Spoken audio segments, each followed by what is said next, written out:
Sam, why don't you let's get started here real quick. Why don't you just give us your opening statement, kind of like just what were your initial thoughts when you saw your name pop up on the screen?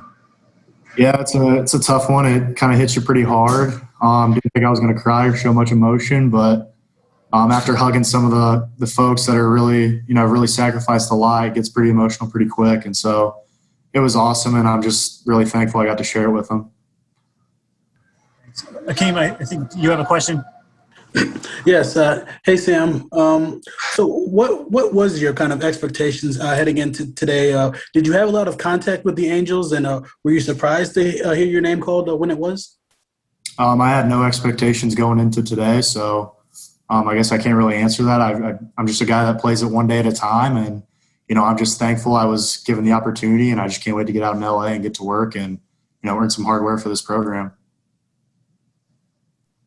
Very nice, and I can hear the kind of commotion all around you. How many people were here kind of celebrating with you, and who was that first person maybe you turned and hugged after your name was called? Honestly, I don't remember who I hugged first. I think it was my mom or dad. It was crazy. I think there's about 120, maybe 130 people here. So it was pretty hectic, and it was all kind of quiet in my head, but loud all around me. So yeah, I hugged mom and dad first, and I was just in awe.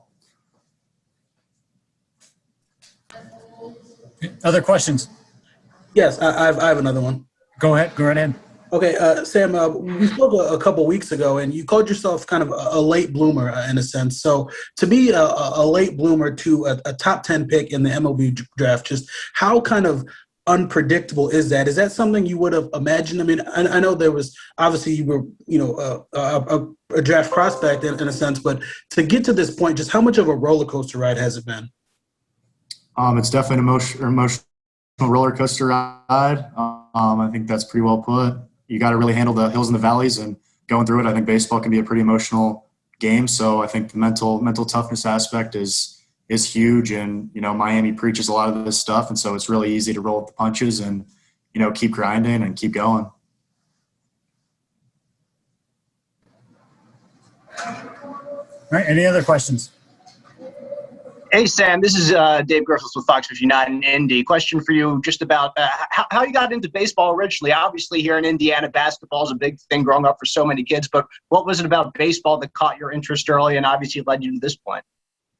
I think especially as a position like being a pitcher, you can really command the game. You can beat anyone with who you got on the mound. So for the aspect of having all the control and, you can really dominate a team, I think pitching especially, that's kind of how I fell in love with the game is, being able to control the tempo and, put hitters away and just pure dominance. So I fell in love with that and kept rolling with that. Akeem, go ahead. Yes, Sam, what are your thoughts on heading to Los Angeles? Did you have any, are you a Mike Trout fan? Do you have any favorite Angels players? And have you had a chance to spend any time in Los Angeles? I have relatives that live in San Diego, so not quite LA, but I'm a big fan of anyone, in that organization, and I just can't wait to be a part of it. And really, especially a lot of the vets there, it'd be fun to talk to them and learn from them because they're high caliber players, and I just can't wait to pick their minds and kind of figure out how they think and how they go about their business and really learn from them. Lucas, you got anything? Yeah, hey Sam, this is Lucas Nelson from the Miami Student. I was just wondering if the Angels have talked about just how they use you, whether they see you more as a reliever or a starter going forward. Yeah, I think that's conversations that we'll have probably down the road, but as of today, I'm just really grateful for the opportunity, and however they want to use me, I'll obviously capitalize on that. And I see myself as a long-term starter, but if it takes coming out of the pen to prove to them something, I'm always up for the challenge, and I'll definitely do that. Kim, go ahead. Yes, Sam, you mentioned briefly just coming from Indiana. Obviously, it's a basketball state, but what do you think that, you're being a top 10 pick in the draft, can that maybe help change the perception of just baseball and all the talent that is in the state, and people might maybe come here to look more for talented players?